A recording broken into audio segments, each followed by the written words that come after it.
Hola, bienvenidos a Universidad Crítica, el programa del doctor Avelino Porto. Muchas veces nos preguntamos en Argentina por qué vivimos al filo de la incertidumbre o por qué no sabemos lo que va a pasar, no digo dentro de 3 meses, mañana o pasado.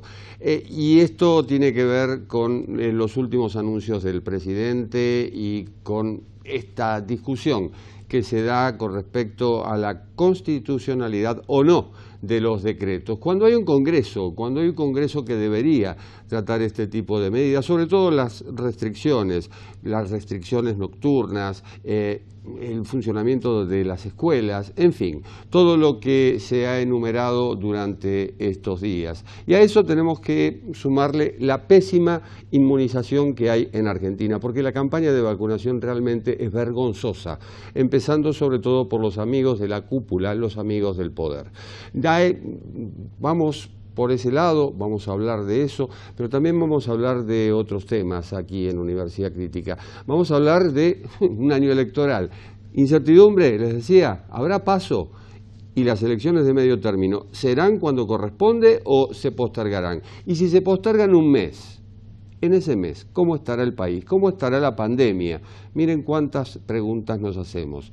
Nos hacemos también preguntas con respecto a la economía, con una inflación desbocada, una inflación de 4,8% en marzo y una interanual de más del 62%. Pocos países tienen tanta inflación, pocos países tienen tanta incertidumbre. Lo analizamos luego de los siguientes títulos.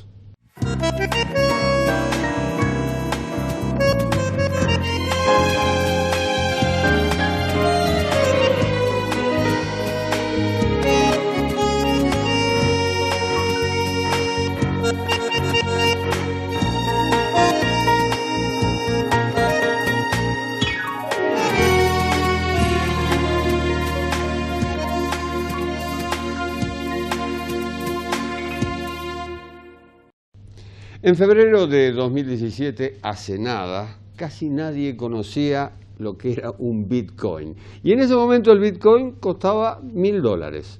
Bueno, resulta que superó la barrera de los $63.000. ¿Qué quiere decir? Que aquel que compró hace 4 años un Bitcoin, bueno, multiplicó por 63 su inversión.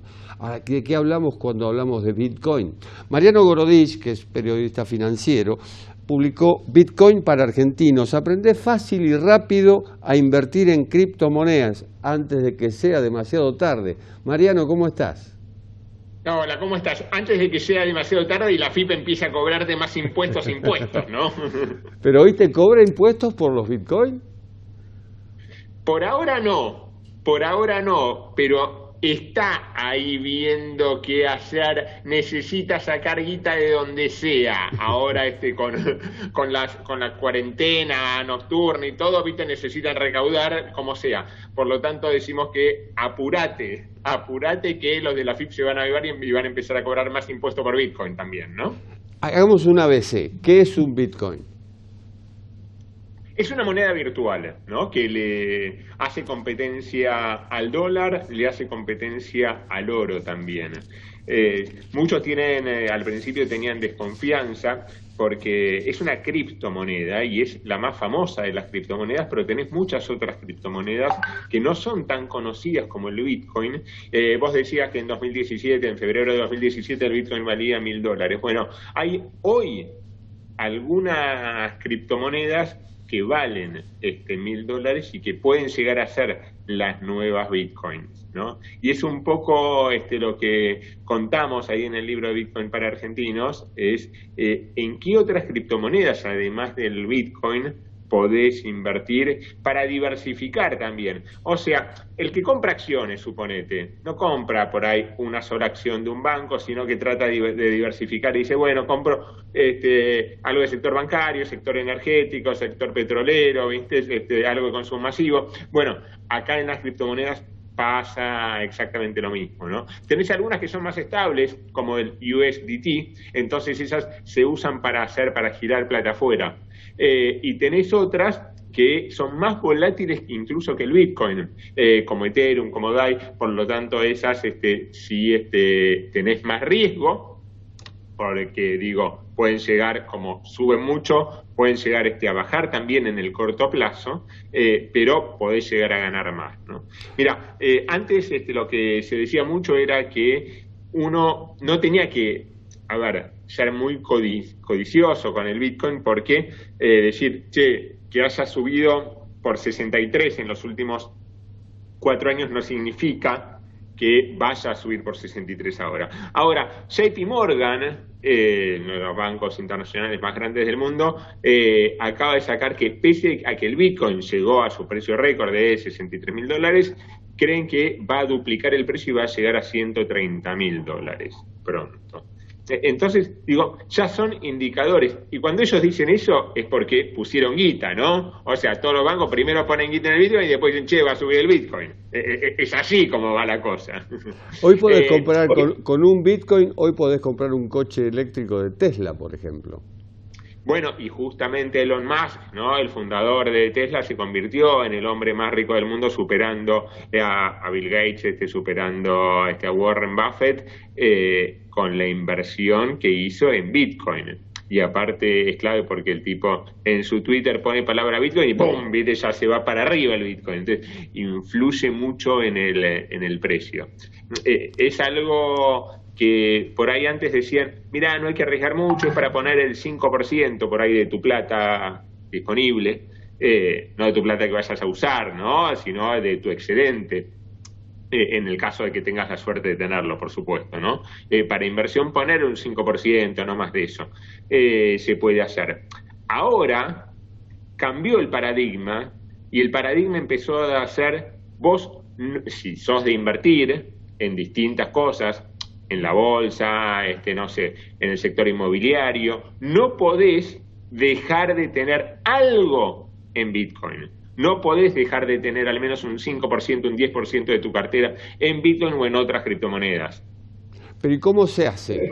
¿Hay que bajar una aplicación? Mira, es clave esto, el cómo se hace, y por eso fue un poco el libro, ¿no?, de Bitcoin para argentinos. Había muchos que me preguntaban ahí en mi Instagram de mariano.gorodich, muchos me preguntaban, che, ¿cómo hago para comprar Bitcoin? ¿Y cómo hago especialmente el tema de las comisiones?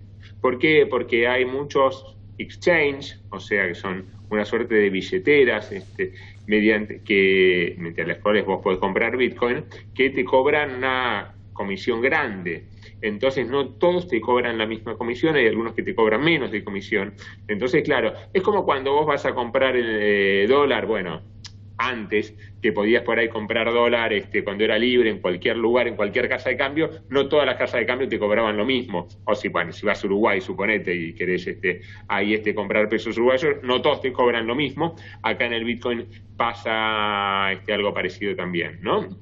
Entonces hay que tener en cuenta la comisión de entrada, comisión de salida y costo por ahí de mantenimiento, de cuento de mantenimiento de Bitcoin. Ahora, lo primero que tenés que hacer es hacer una transferencia. Entonces vos, primero no hace falta tener $63.000 para comprar un Bitcoin, porque con 100 pesos, con 1.000 pesos ya podés comprar una cuota parte de Bitcoin. Entonces, si después el Bitcoin sube un 10% y vos pusiste 1.000 pesos, vas a tener 1.100 pesos, ¿no? Menos la comisión, obviamente, ¿no?, de compra y de venta. ¿Y qué se supone que podés comprar con Bitcoin y vender en todo caso? Sí, a ver, hoy no es que vos vas a un restaurante y podés pagar con Bitcoin, no es que lo aceptan muchos. Lo que sí se hace mayormente es para atesoramiento. Entonces, muchos apuestan a futuro con el Bitcoin, e incluso es una apuesta, no es para entrar y salir, no es como un plazo fijo que vos lo haces a 30 días. ¿Por qué? Porque por ahí hay una regulación del gobierno, como vos decís, uy, mira, la AFIP no puede, y tanto la AFIP como otros gobiernos, están ahí a la expectativa. Entonces, cada vez que hay una regulación del Bitcoin, ahí empieza a bajar por algo, ¿no?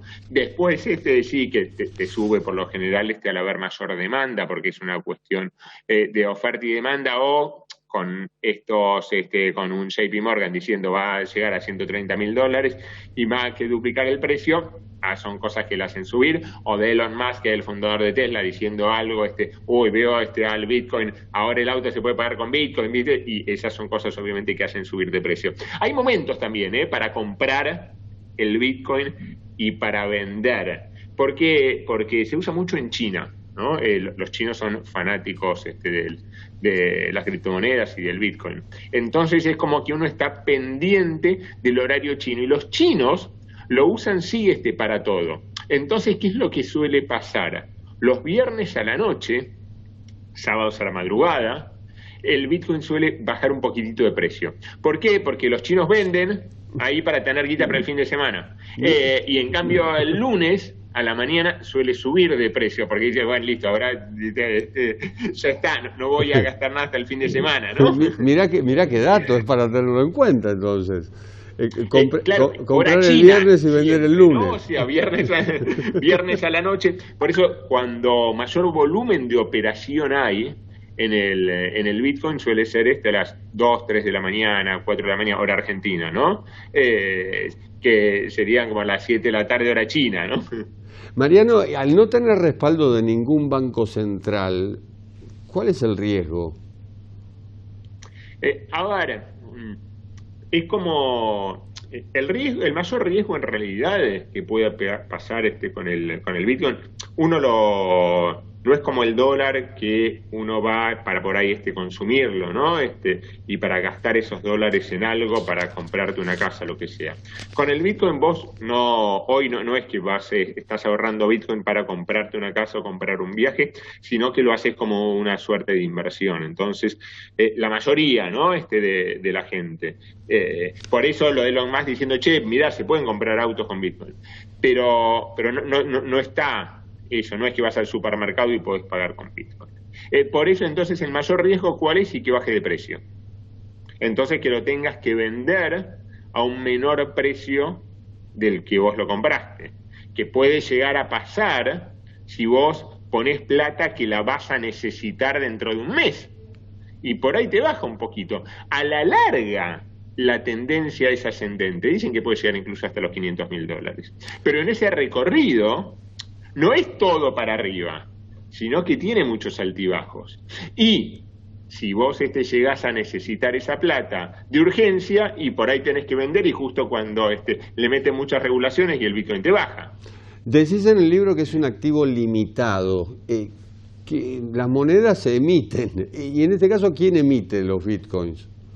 Claro, a ver, lo hacen como si fuesen las computadoras, lo hacen, pero ya dijeron no se van a emitir más de esta cantidad de Bitcoin. Entonces, por eso es un recurso limitado, que no es como la maquinita de imprimir moneda del Banco Central, que uno dice, uy, listo, ahora empezamos a dar más subsidios, con esto de la cuarentena nocturna, imprimimos plata y listo, después habrá más inflación, no importa, pero imprimimos plata. Acá en el Bitcoin dicen, no, listo, imprimiste esto, ya está.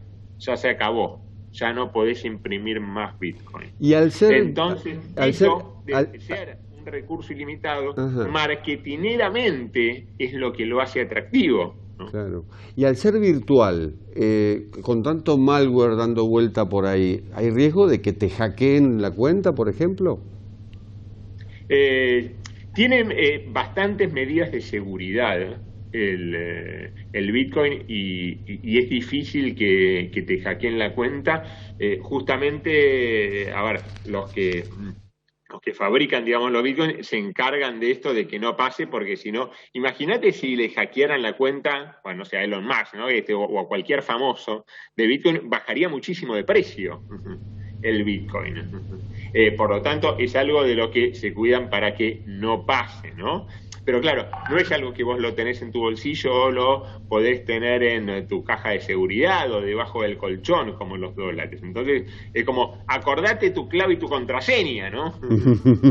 Hubo un caso de un norteamericano que tenía una fortuna y que parece que al tercer intento podía perderla. Claro.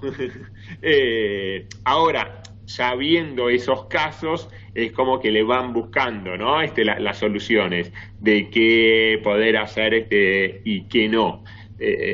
Pero mucha gente dice, che, ya subió tanto, ya está, ya llegué tarde, ¿no? No puse Bitcoin hasta ahora, listo, no pongo porque, pero sigue subiendo, y eso es lo que más llama la atención, y por ahí dice, bueno, ok, listo, meto algo de plata de vuelta que no necesites ni que vayas a necesitar, y me olvido, veo dentro de un año cómo está el precio, suponete. Un poquito para probar, digamos. Claro, sí, y tiene esa ventaja que no tiene el dólar, en cuanto que vos de dólar no podés comprar un centavo de dólar, nadie te va a vender. Acá sí podés comprar un cuarto centavo de Bitcoin. Entonces se puede ir probando con poco, ¿no? Hay incluso muchos que apuestan a los futuros. Entonces dicen, listo, yo apuesto al alza del Bitcoin. O yo apuesto a la baja del Bitcoin. O a la baja de Ethereum o de otras criptomonedas, ¿no? Sí, lógico. Oferta y demanda. Oferta y demanda, que es lo que manda en este caso. Mariano Gorodich, Goro para los amigos, muchísimas gracias. Dale, gracias. Como yo soy fanático de las promociones, lo que le pedí a la editorial, a mobilebook.com.ar, es ponelo en promoción el libro. Entonces, le hicimos un libro digital justamente para esto, para que pueda ser lo más barato posible. El papel es muy caro, entonces de esta forma es un formato amigable para poder leerlo tanto en el celular como en la tablet, como en la computadora, donde vos quieras. Ahí en mobilebook.com.ar está de promoción Bitcoin para argentinos, o cualquier cosa en mi Instagram, en mariano.gorodich, que siempre vamos metiendo así videos de inversiones. Gracias, Mariano, un abrazo. Gracias, un abrazo. Primera pausa, volvemos.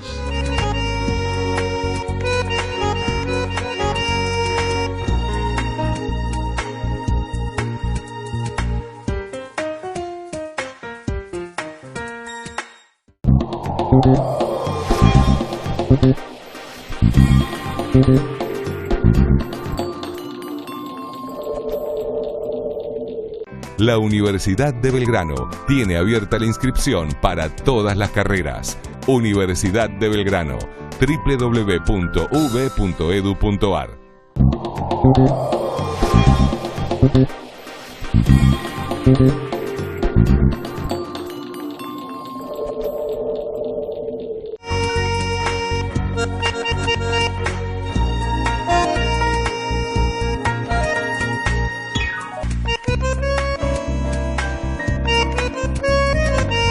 En un año electoral como este existen especulaciones sobre la posibilidad de diferir las elecciones primarias, las que conocemos como PASO, un mes, de diferir las elecciones de medio término, un mes también, frente a la posibilidad de que mejore la situación sanitaria o acaso la campaña de vacunación. En fin, son todas especulaciones, pero ¿cómo es el mecanismo?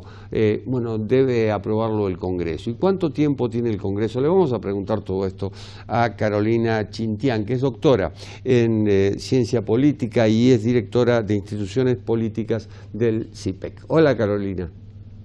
Hola, ¿qué tal? Mucho gusto y gracias por invitarme. Al contrario, gracias por estar con nosotros. ¿El Congreso cuánto tiempo tiene para tratar si difiere o no las PASO y también las elecciones de medio término? Bueno, todos los años electorales arrancan a principio de año con un cronograma preestablecido, ¿verdad? Los ciudadanos estamos acostumbrados a relacionar las elecciones con el día de la elección, pero hay todo un proceso por detrás que comienza antes, muchos meses antes del día de la elección, y tiene procesos y tiene actividades que tiene que realizar. Y por eso es que para la postergación o para la posible postergación de la fecha de las elecciones primarias, que en nuestro país tiene una fecha fija por ley, lo mismo que la elección general, tiene una fecha límite, y esa fecha límite es aproximadamente entre el 7 y el 10 de mayo, que son 3 meses antes de lo que sería la elección primaria en el mes de agosto, ¿verdad? Mayo, junio, julio, agosto, digamos. Ese es un poco, según el calendario electoral, entre el 7 y el 10 de mayo, esa es la fecha límite para efectuar la convocatoria de las elecciones primarias, ¿no? Teniendo en cuenta que esto sería en agosto. Por lo tanto, si se decide retrasar, esto debería ser antes de esa fecha. Carolina, hubo elecciones en Bolivia, en Ecuador, en Perú.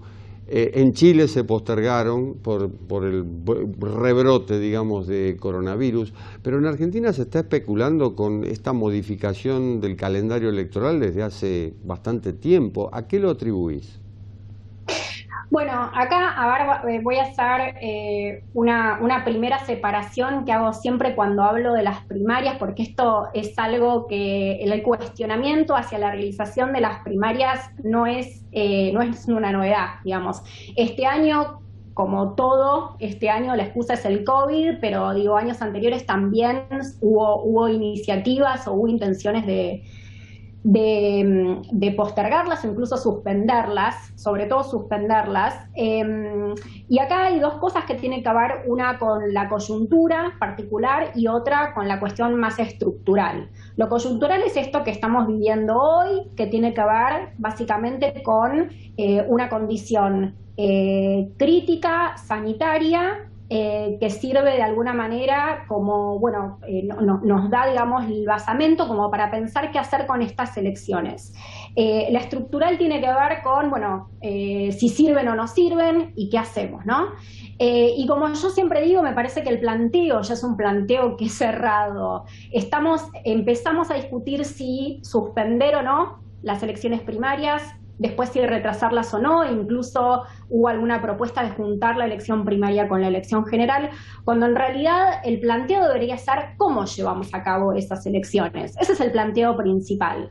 Y como vos decís, digo, no solo en América Latina, en el mundo ya se han realizado desde el 20 de febrero hasta la fecha más de 100 elecciones se han celebrado. De esas, aproximadamente 80 fueron elecciones nacionales y referéndum, quiero deciros, elecciones de gran magnitud, importantes, y eso ya a nosotros nos da una serie de lecciones de las cosas que salieron bien y las cosas que salieron mal, y qué tenemos que hacer, a qué camino tenemos que seguir, cómo, para poder celebrar las elecciones, que es lo que deberíamos estar hablando.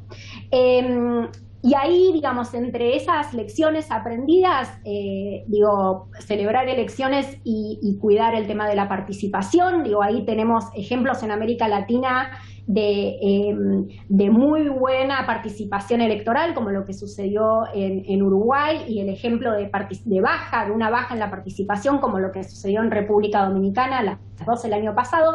La diferencia también es que se celebraron República Dominicana muy arrancada la pandemia, Uruguay, digamos, ya en el mes de septiembre, casi noviembre, en donde ya también había más experiencia. La participación es un tema, el acceso igualitario al sufragio, que no hayan sectores poblacionales que habiéndose visto perjudicados por la situación crítica sanitaria, tengan un acceso diferencial al sufragio, cuidar que las autoridades de mesa concurran. Hay ejemplos en el mundo, en Estados Unidos, en algunos condados, en donde las autoridades de mesa faltaron el día de la elección. Las autoridades de mesa, me refiero a lo que los norteamericanos llaman poll workers, ¿no? Para nosotros, autoridades de mesa, que conducen y son muy importantes para esa elección, y lo que sucede es que genera una equidad porque tenés barrios en donde las filas para votar son larguísimas e insufribles y lugares en donde no, y eso, bueno, genera una equidad. Todas estas cosas se pueden planificar, digamos. Uno ya, de nuevo, conociendo lo que sucedió, es cierto que el contexto es bastante particular. pero a esta altura el desafío ya no es inédito, digamos, para el mundo, y de eso podemos aprender.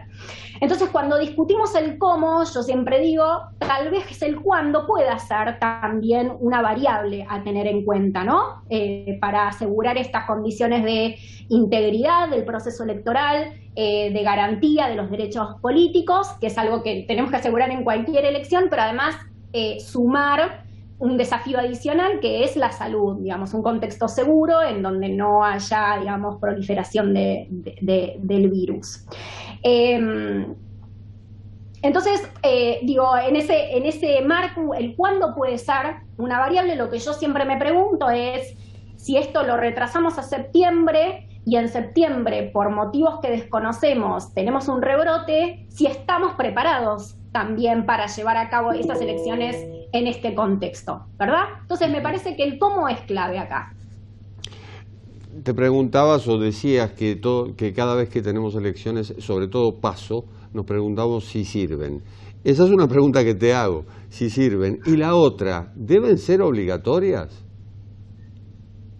Bueno, a ver, empiezo por la primera entonces, si sirven o no sirven. De nuevo, más que si sirven o no sirven, yo me plantearía, bueno, el para qué, ¿no? De las PASO, que es una manera de decir sirven o no sirven. El para qué suena más sutil, pero es importante esa sutileza.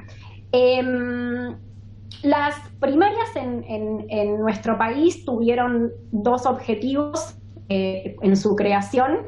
En primer lugar, democratizar el proceso de selección de candidaturas, algo, digamos, interno de los partidos políticos, intrapartidario, y un objetivo interpartidario que tenía que ver con ordenar y clarificar la oferta electoral, ¿no? Entonces, la intención acá es doble, más participación, digamos, en los procesos internos de selección de candidatura, y al mismo tiempo más transparencia, porque cuando uno trata de clarificar esa oferta electoral, ordenarla, se hace más transparente, y eso redunda en una mejora del derecho de los ciudadanos de elegir de manera informada, ¿no? Porque ahí, bueno, entendemos mejor qué diferencia la etiqueta partidaria de la etiqueta partidaria A de la B, ¿no? Entonces, y creo que esas dos cuestiones, más participación y más transparencia, son dos valores deseables, digamos, ¿no? Uno no podría argumentar nunca en contra de esas dos cuestiones que se proponen. Y sin embargo, siempre salen críticas. Desde el momento cero, digamos, críticas de que le puede generar fatiga cívica, perdón. Esto es, bueno, un cansancio por parte de los votantes que con el desdoblamiento de las elecciones provinciales tienen que concurrir varias veces al año a las urnas. El tema de intrometerse en la vida partidaria, que también es una cuestión. Y lo que sale todos los años también es si efectivamente genera la competencia, digamos, que tiene que generar una primaria, y eso sumado al hecho de que involucra una erogación de recursos, digamos. El tema de los recursos sale en todos los años y se exacerba ese argumento cuando se dice, bueno, los partidos compiten, pero muchos de las agrupaciones no tienen competencia interna. Y ahí, ¿sirven o no sirven? En la experiencia que nosotros hemos tenido durante todos estos años de primaria, hay dos cosas que podemos decir. En primer lugar, sobre la competencia interna. Es cierto que para las elecciones presidenciales la competencia siempre fue mucho menor, hubo una sola elección presidencial con alguna lista que presentó competencia interna. Ahí probablemente el motivo es la existencia de un solo lugar para repartir. No hay mucho para repartir, entonces los partidos prefieren dirimir previamente antes que sea el público el que dirima esa interna. Y la competencia entre las agrupaciones para el cargo de legislativo, donde sí hubo más competencia. En 2013 la cantidad de listas con competencia interna llegó a ser del casi el 30%. Entonces, eso por un lado, y por el otro lado sí redujo ampliamente la fragmentación en la que estábamos, que era una tendencia creciente, digamos, fragmentación partidaria. Tenemos que recordar que veníamos de una elección en donde, por ejemplo, en 2003 hubo 18 candidatos a presidente, y esto bajó a 6 en 2015 y se sostuvo en 2019. Y lo mismo sucede con las listas, digamos, legislativas. Digamos, hay una reducción en la cantidad de listas, eso ordena y clarifica mucho la oferta electoral, con lo cual sirven sí. Ahora, ¿se pueden mejorar? Sí, seguramente también se pueden mejorar. ¿Deben ser obligatorias? Bueno, eso es una pregunta un poco más complicada para responder. Debe haber ahí algún argumento legal que estuvo dando vuelta, en que si el voto es obligatorio en la Argentina, esto también, pero en la Argentina tuvimos primarias que no fueron obligatorias, digamos, celebradas en 2005, me parece que fue. Con lo cual, y ahí hablamos de la doble obligatoriedad, perdón, que quiero aclarar, que tiene que ver obligatorias para quién, para los votantes, obligatorias para los partidos. En este caso es para ambos. Los votantes todos podemos y debemos participar en esas primarias, pero los partidos políticos que no participan en esas primarias no pueden participar en la general, tengan o no tengan competencia. Bueno, tal vez un ajuste puede ser se presentan solamente los partidos que tengan que dirimir competencia interna. Ahora, la reacción, perdón que me extienda en esto, es reacción anticipada, ¿no? Que es la última cosa que voy a decir. Digo, si no es competencia obligada para los partidos políticos, ahí hay que empezar a pensar de nuevo el esquema de incentivos para que haya efectivamente presentación de listas para dirimir sus internas hacia afuera, ¿no? Carolina, muchísimas gracias. Gracias a vos. Vamos a una pausa y volvemos.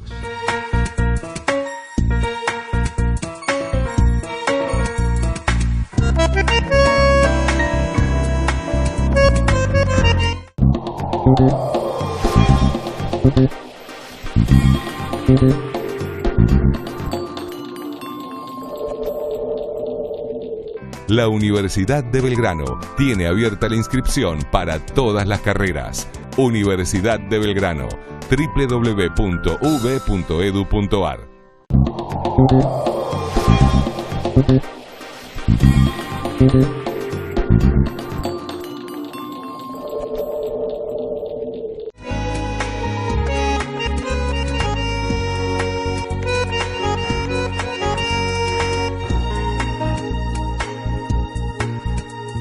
Nueve de cada 10 argentinos teme ser víctima de un delito, según un sondeo que realizó la Facultad de Psicología de la Universidad de Buenos Aires.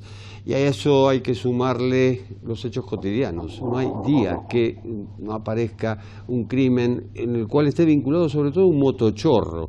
Estamos hablando de inseguridad y ¿quién mejor para explicarnos qué es lo que está pasando que el doctor Miguel Ángel Arce Ageo, que es profesor de Derecho Penal de la Universidad de Belgrano? Hola doctor, ¿cómo le va?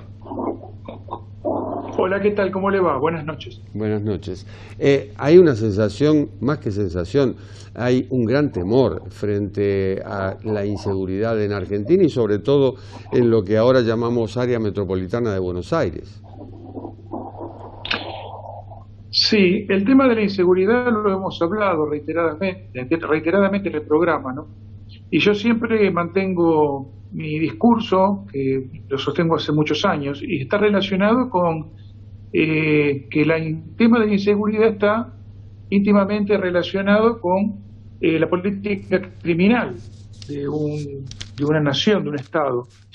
Y la política criminal se basa en una estructura sistémica. O sea, hay que llevarla adelante teniendo en cuenta y determinando y analizando, interrelacionando de diferentes áreas. Especialmente son tres estamentos. El estamento de la prevención, lo que conocemos como policía, la prevención, ahí es un estamento importante porque es un estamento en donde se puede evitar la comisión del delito, se puede evitar la víctima, es decir, que existe una víctima. Así que, desde mi punto de vista, es el más importante. Esto tiene que estar correlacionado dentro del ámbito de la política criminal con el estamento judicial, es decir, la segunda etapa. Si ya no ha operado la prevención del delito, entonces interviene el sistema judicial.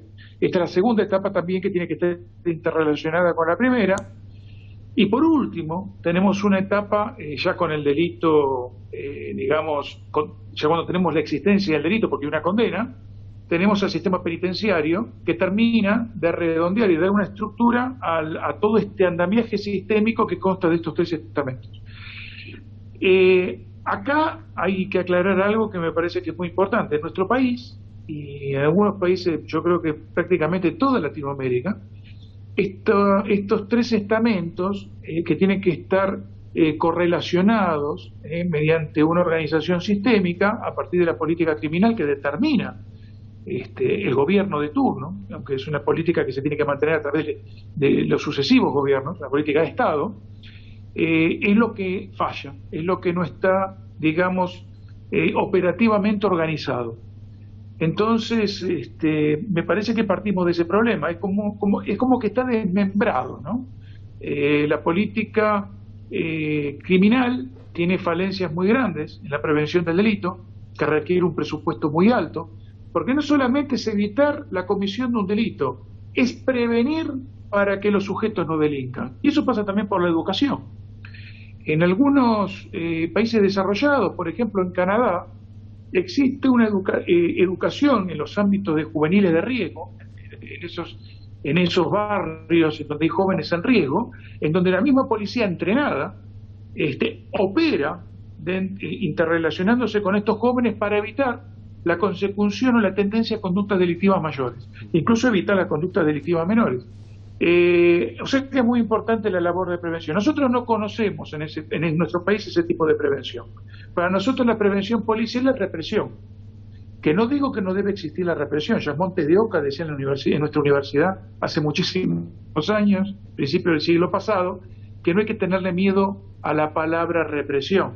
Lo que estoy diciendo es que la represión tiene que estar interrelacionada con esta política educativa que puede llevar adelante algún área especializada de la policía que no existe en nuestro país. Así que ese es el panorama inicial de por qué hay delito, de por qué el delito se multiplica. Vamos a un hecho concreto. En Argentina han muerto más personas atacadas por presos a quienes se les concedió la detención domiciliaria que presos por COVID en las cárceles. ¿Cómo se explica?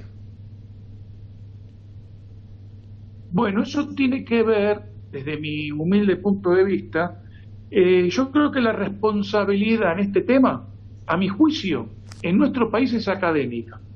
Nosotros hemos formado profesionales del derecho imbuidos en una doctrina que, más allá de proteger las garantías individuales del debido proceso, cada vez que nos enfrentamos, tiene que juzgar un criminal, existe como una cierta ambivalencia al momento de tener claro qué significa aplicar una pena. Es decir, por todos los medios se trata de evitar la aplicación de la pena, tal como está prescripta en el Código, como pretendemos que sea aplicada para evitar estos fenómenos de los que usted me habla. Entonces, este garantismo, digamos, que estaría dentro de las normas constitucionales nacionales e internacionales, sería viable si no estuviera tan imbuido de el abolicionismo, que realmente lo que está buscando, precisamente, es reducir el ámbito de prisonización y, por ese motivo, llegar a las consecuencias negativas de las que usted me habla. Es extraño esto lo que está pasando en nuestro país, porque estas doctrinas que datan aproximadamente del año 60, la década del 60 y del 70, están retrocediendo en el mundo. Eso es lo interesante, ¿no? Muchas partes del mundo están retrocediendo. Si analizamos en este momento los países económicamente más desarrollados, incluyo Estados Unidos, China, Japón, Rusia, India también, y usted analiza cómo filosóficamente entienden la pena y el fundamento de la pena, y está absolutamente validada, es decir, es un pensamiento diametralmente opuesto al que sostiene, yo le digo, la Academia Argentina, ¿no? Porque prácticamente en todas las universidades del país nosotros sostenemos un discurso de tipo abolicionista, y si no, es bastante cercano a ello. Casi se ve con vergüenza el defender la pena en nuestro ámbito académico. Es algo muy extraño, porque le vuelvo a repetir que en el mundo no pasa eso. Al contrario, es al revés. Pero bueno, es nuestra doctrina, nuestro pensamiento doctrinario académico a partir de hace aproximadamente, yo diría, 30 años, ¿no? 40, más o menos, 40 años. Es extraño, pero la gente vive aterrada, sobre todo en el Gran Buenos Aires. Sí, también hay que tener en cuenta que dentro de ese ámbito sistémico del que hablábamos de seguridad, no podemos dejar de lado o olvidarnos del tema de la inclusión social y la pobreza. En este momento, la pandemia ha potenciado todos esos elementos y los ha potenciado de una manera verdaderamente abrumadora. Es difícil que un Estado, cuando no tiene un sistema de política criminal organizado, como sucede a nosotros, encima sobre esa situación se encuentra con una carga adicional como la que nos está sucediendo, digamos, que es el acontecimiento más negativo del presente siglo y de hace muchísimos años, y que tiene un alcance a nivel global. Yo creo que el tema de la inseguridad no puede sorprendernos que crezca geométricamente. Es lamentable, pero es así. Esto va a suceder. La escasez de recursos, producto de la pandemia, se potencia aún más en la periferia desarrollada latinoamericana, con lo cual las consecuencias en materia de seguridad van a ser terribles. Todo un desafío por delante. Doctor Arce Ageo, muchísimas gracias. Gracias a ustedes, como siempre. Pausa y volvemos.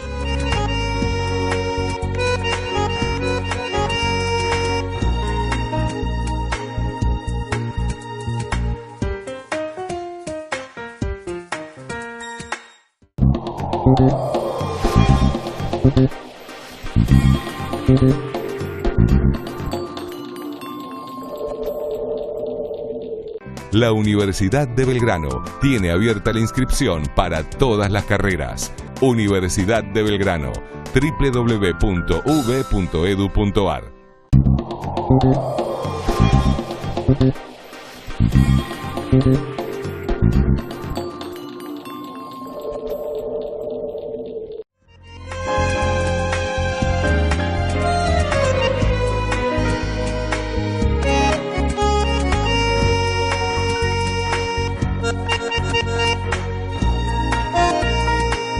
Hace poco Marcelo Elizondo, que es especialista en negocios internacionales, escribió un artículo en el cual habla sobre el mundo. Dice, el mundo asiste a una aceleración de tendencias en materia económica. La pandemia fue un catalizador para acrecentar movimientos ya previos, pero inexorables.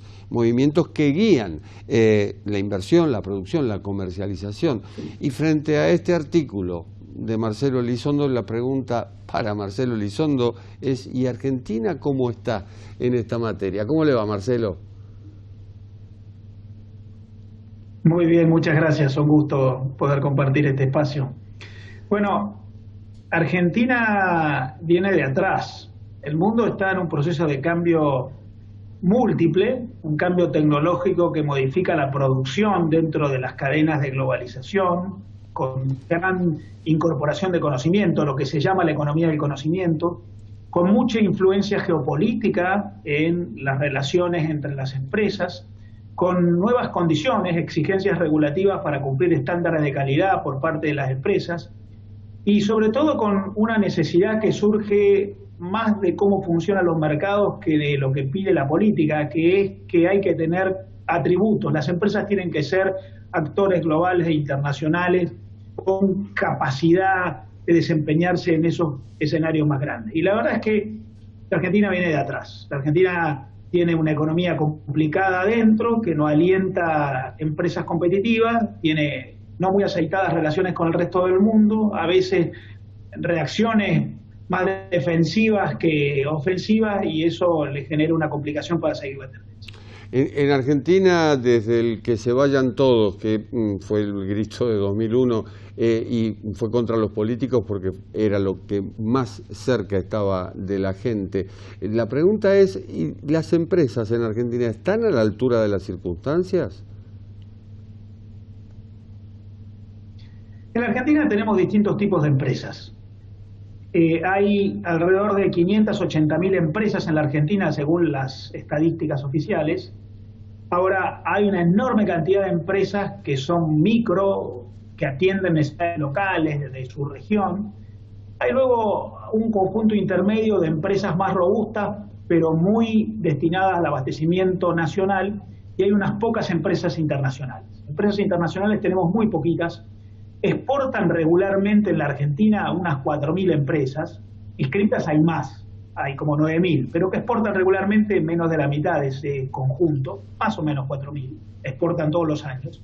Pero la verdad, Jorge, es que exporten de manera sustentable, con números significativos, son muy poquitas. Hay unas 50 empresas que exportan más de $1.000 millones por año, hay unas 80 empresas que exportan más de $100 millones por año. Tenemos pocas que han logrado un entramado de relaciones sólido. Hay muchas que exportan poquito, pocas que exportan mucho.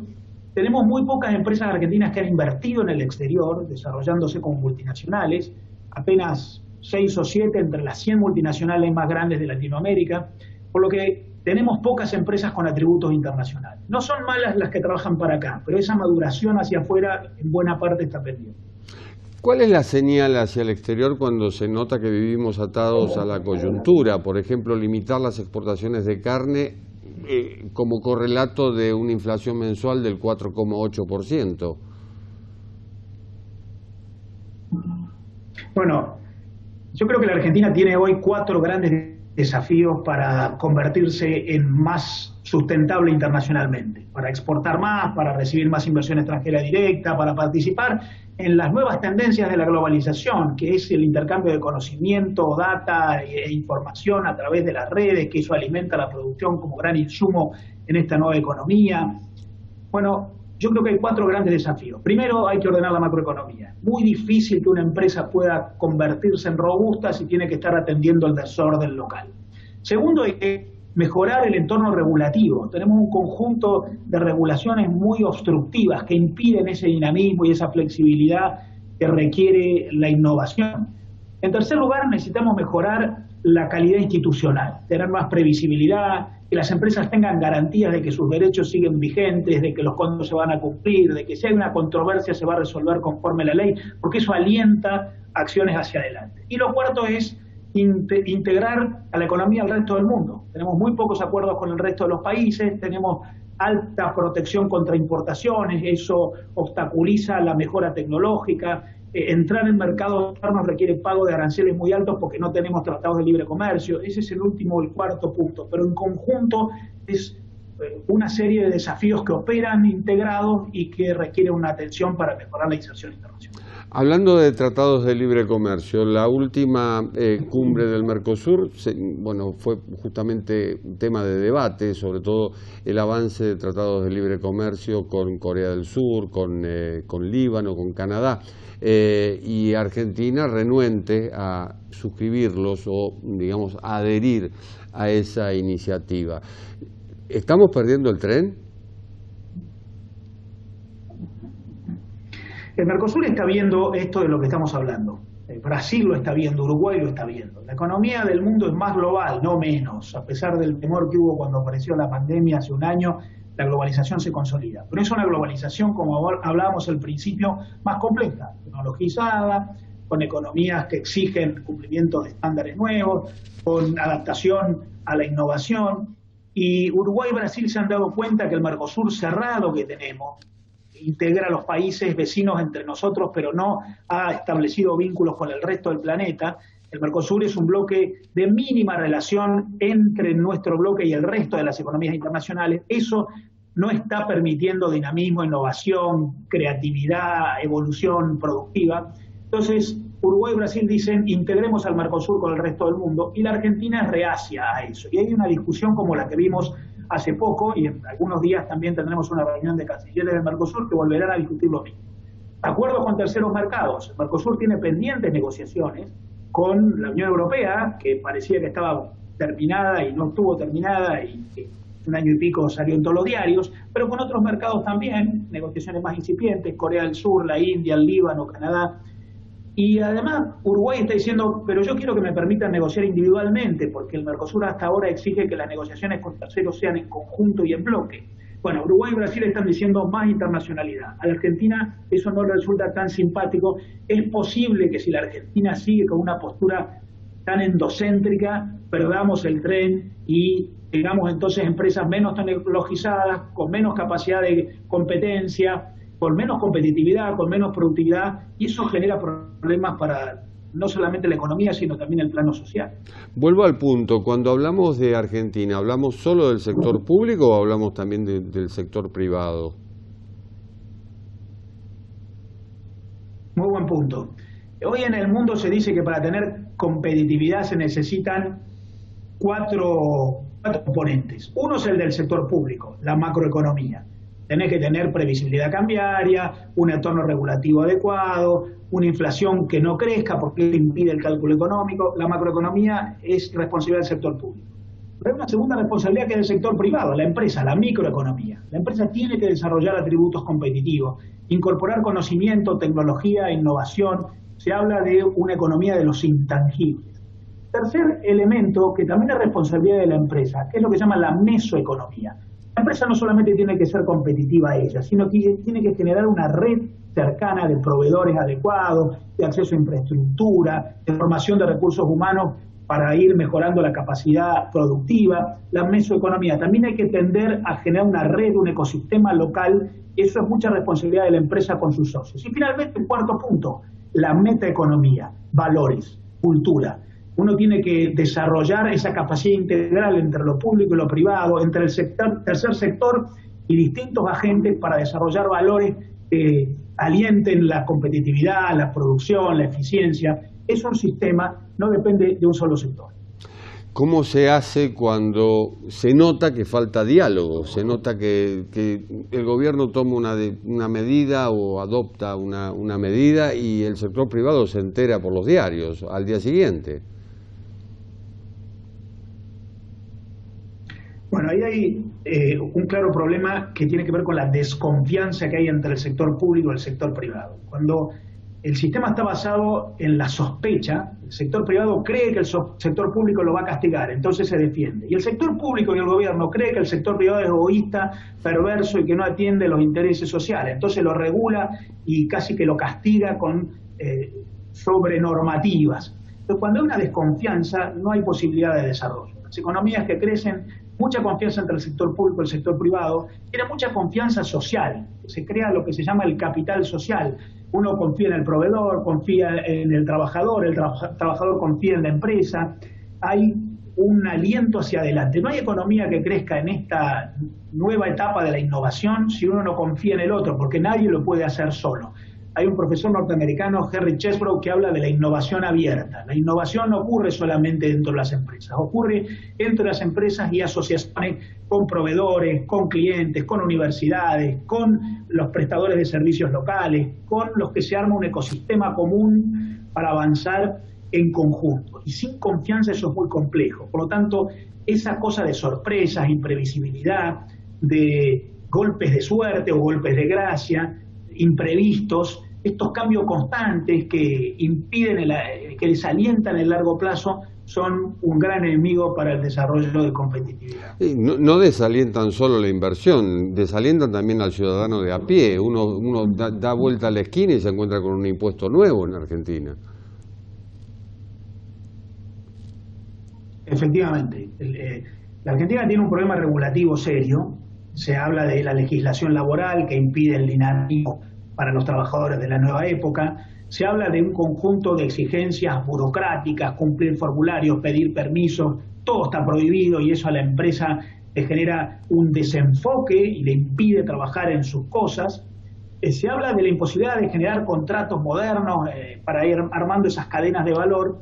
Bueno, un elemento donde se manifiesta claramente esta enorme dificultad esta congestión regulativa hacia el sistema impositivo, efectivamente. El sistema impositivo en la Argentina tiene varios problemas. Primero, que carga a las empresas con la presión impositiva más alta en relación a sus ganancias en el mundo. En realidad, Argentina y una isla que se llama Comoros son los dos países del mundo con más alta presión impositiva comparando lo que pagan efectivamente en relación a las utilidades registradas. Bueno, una presión impositiva muy alta desalienta la inversión. El segundo problema del sistema impositivo argentino es que es muy burocratizado, es muy rígido, es altamente costoso cumplir con las normas.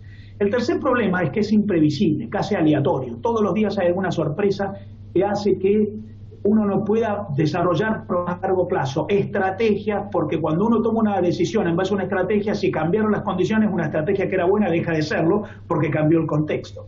De modo que hay una serie de factores que tienen que ver con las políticas públicas en general que no entienden este nuevo dinamismo de la economía global, que si no se corrigen generan este resultado que tenemos hoy. En Argentina hay hoy 15% menos de empresas que las que había hace 5 o 6 años, hay menos empresas exportadoras que países comparables con nosotros. Argentina hoy exporta 20.000 millones de dólares menos que lo que exportaba hace 20 años. Bueno, eso tiene sus causas.